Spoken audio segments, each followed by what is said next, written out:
Hello guys, welcome to the Loot Drop YouTube channel. Today we're here with Danny, who finished first place today with his Goblin Biker Fiend Smith deck profile. How was the deck for you today? It's pretty interesting.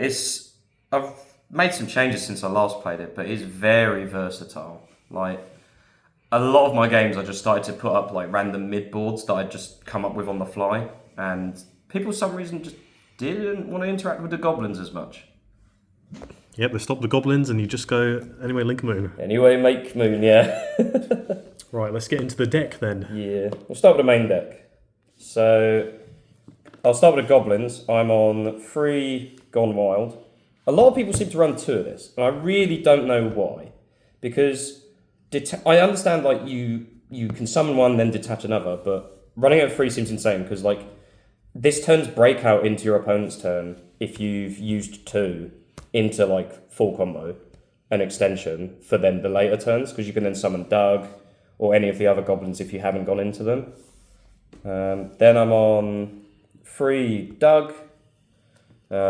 He's just searches everything, and I've tried to work the deck in a way where I'm no longer searching the spells as much, because I do run one of the goblin traps at least, because I think, especially with the new stuff coming in Supreme Darkness, it is really good.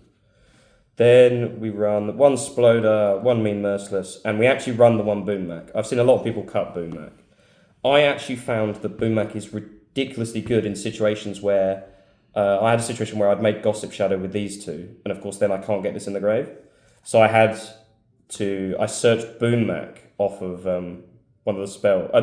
I summoned it off of one of the spells and then linked it off with IP so that I could then use the effect to detach this to then trigger Gabonga instead.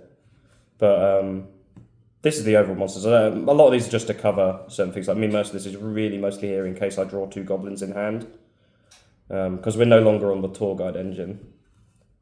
But those are the goblin monsters. Then we're on 3 Grand Entrance and 3 Grand Breakout. I've seen a lot of people run for 2 of this card. When I was siding, I've tried today to cut 1, and I think it's fine at 2. I still keep it at 3 in main, just because I'm trying to make this as consistent as possible within 40. Grand Breakout is a stupid card. For some reason, it just tributes anything. So like I had moments where like my opponent had impermed my Lacrima, and I just went, no, I'm just going to tribute Lacrima, get full Fiendsmith combo, and also now go into full Goblin combo. The battle for damage, like attack stuff, didn't really come up, but then I didn't really play anyone who wanted to go to battle as much. Against Tempai though, it can be a last resort.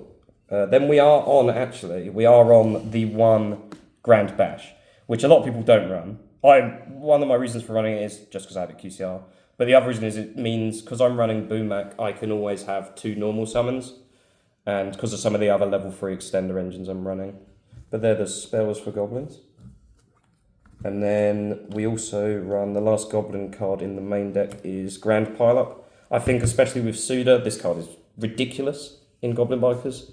The fact that you can, like if your opponent like lightning storms you or tries to interact with one of your goblins, you can tag it out, or any Xyz actually for that matter, you can tag it out into, I was using it for Crazy Beast or Gabonga. When Suda drops, I'm going to be putting in Gone Bonkers, and it's going to be summoned off this so much, because if you can use Caesar's 2 negates to stop 2 special summons, then your opponent carries on, and you use this on Caesar, you summon Gone Bonkers, and you get to send 2 cards on their field to the grave, because you have it in Gabonga.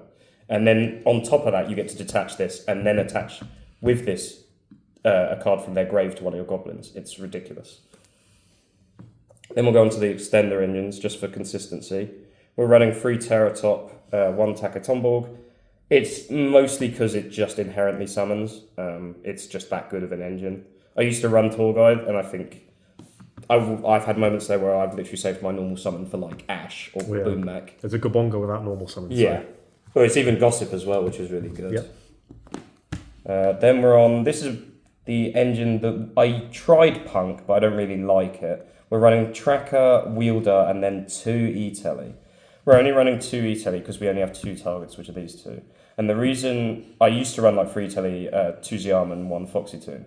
But the reason I don't like that line is because yes, it is a 1 card E-Telly Gabonga, But if you draw one of the Z almonds, it's really annoying to get out of your hand. You either normal it and pray that it goes through, or it just sits in your hand and clogs it all up if you have like multiple normals, whilst these cards are always live. If I draw a hand that's 4 non-engine this, and one of my non-engine is Ash or Ogre or any level 3, I can just normal summon Ash, summon this, and I get full combo on both Goblin and Fiendsmith.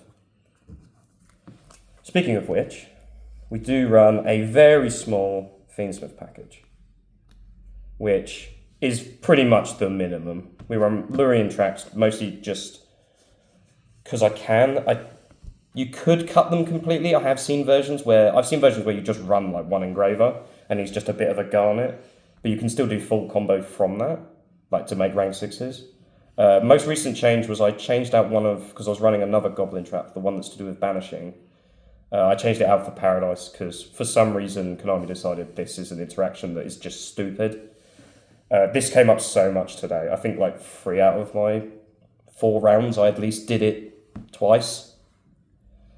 But that's the Fiendsmith engine. It's very minimalistic. I would put 2 more engraver in, but I want to keep it at 40 and they are very expensive.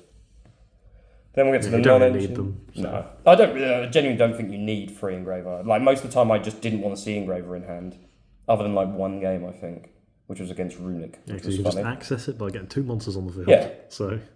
Oh yeah, I had a really funny one. So we run 3 Ash, 3 Droll, 1 called by, 3 Imperm. I tried to keep it concise at 10. Droll I think is just good because the deck can struggle against Mulch armies, and you can normally play around one but not both. So if you can Droll yourself and your opponent at the same time, you can play under it, especially with like Gone Wild and the Fiendsmith stuff. I did have a funny one today where I drew 2 of my Drolls, and the only way I could get into Fiendsmith combo was make Gabonga with Terratop, and then it got Dominus Purged, so I normal summoned Droll, and then did full Fiendsmith combo. For some reason, Moon is a silly card. Yeah, nothing in this deck locks you either. No, it really doesn't. There is no lock. There is no lock. Then we'll go to my extra. We've got 2 Gabonga and 1 Crazy Beast. I've seen people run 1 Gabonga. I prefer 2 just because sometimes if you know your opponent can deal with your Gabonga, pile up allows you to be like, right, I'm just gonna put another one down on top of like Caesar or Zeus or whoever really, or Gossip if you've used Gossip Shadow. But that's the Goblins. I am gonna add Gone Bonkers, but none of this is changing. I'm still keeping Crazy Beast because I think he's ridiculous. His once per duel effect is nuts.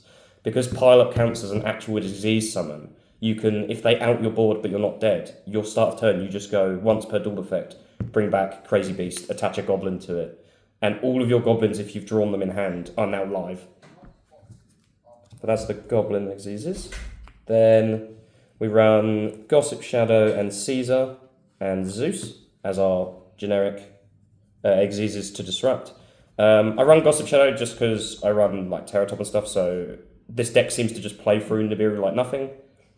That's the only reason these 2 are here is because of stuff like Nib. Because if you force Fiendsmith like engine, they'll probably nib you. And if they don't, you then don't care. A lot of the time I'd search Breakout with Doug if I figured my opponent was on nib. But if I already had Breakout, I'd just search the trap. And there were sometimes where I just didn't search Breakout and just made Gossip. He is going to be what comes out for Gone Bonkers, but I am tempted to keep him in and drop something like Zeus, but Zeus is ridiculous. He didn't really come up today, though, that's the thing. He came up like once, and I don't think I really needed to do it. Yeah. Which was against Runic, and it was just to out, I think it was just to out some back row. Then we've got some generic links. I run IP, SP, and Goddess. Goddess is just there to jump scare people, to be honest, although she's coming out for Abel. Moon effect? Yeah, pretty much. Because she's coming out for Abel, because Abel in this deck, you end on like 2 monsters, like Abel, Caesar, and you just get like, you bring back Gabonga because for some reason he's a light. You can bring back Desiree from grave and stuff like that. It's ridiculous. There were so many games where me making IP Because I've seen a lot of lists that don't run IP, they just run the SP. I made IP many times, and my opponent would be like, I have the out for Gabonga, cool. And I'll go, yeah, cool, I'll just link him off, and then bring him back. For reasons he's just stupid. But yeah, this is what's coming out for A-Bow. I think A-Bow's ridiculous in this deck for a grind game. Yep. Because it's both extension and removal. Was interruption on its own. Yeah. And you get to put your Desiree in the grave. Yeah. Then reborn of Lacrima. Yep. And it can also protect me from Bestials if I've already got Des in grave. Then, of course, we have the bulk of the extra, sadly, but Fiendsmith package of Necroquip, Des, and then the generic free links, and Moon. If I wasn't running Moon, I'd run Jin, because it's just the same thing, but 2 level 3s. It probably changes lines of play and how you think about things, because the reason... I've seen decks run both, this and Jin in the same list, and I don't think it's great. I think Moon is just better, because Moon allows you to go Gabonga, and if your opponent goes, oh, I'll imperm it, you go, sure, fine, I'll just play Fiendsmith from now on. Jin's just worse, though, because they debarrack all these E's. Yeah, then you can still do that. Yeah, exactly. You can't do Jin. So. Yeah. Necroquip actually came up today. I played against Malice, and I just ended on the Goblin Trap, Necroquip, and Imperm, and somehow I stopped their turn there, and I really don't know how. How many times you draw off Necroquip?